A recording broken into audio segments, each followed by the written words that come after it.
About 4 years ago, I was working at another university when I ran into some problems with a coworker.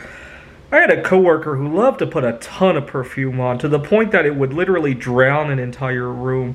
I have chemical sensitivities, and I would social distance from her, and it created a rift between the two of us. I never really told her why I was running away from her, and she may have taken it the wrong way.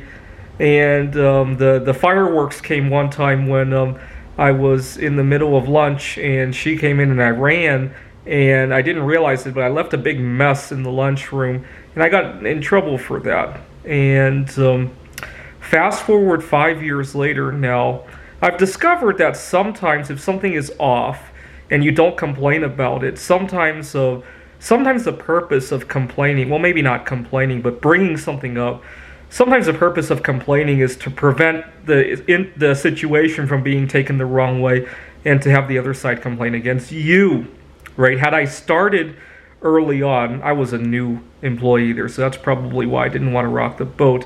Had I started by bringing up that this employee's fragrances are way too strong, and I had voiced it to the right person, it might not have turned out that way.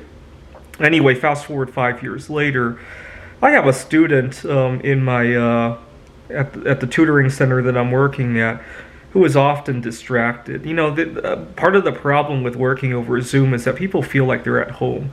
Sometimes the kids they're dressed in their underwear. Sometimes they're not ready for class. Sometimes they have a friend over. Sometimes their TV is on. They're surfing the internet, and the problem is they don't believe they're being distracted. And I hate to make it a big deal because a lot of times all the students are going to tell their parents is, oh, I don't like working with this guy. They just don't get a good vibe, right? Sometimes I have to pretend to go along with it, but I realized that what happened the last time I kept letting things slide the way other people wanted it to slide. So I complained to my manager, and it went very well.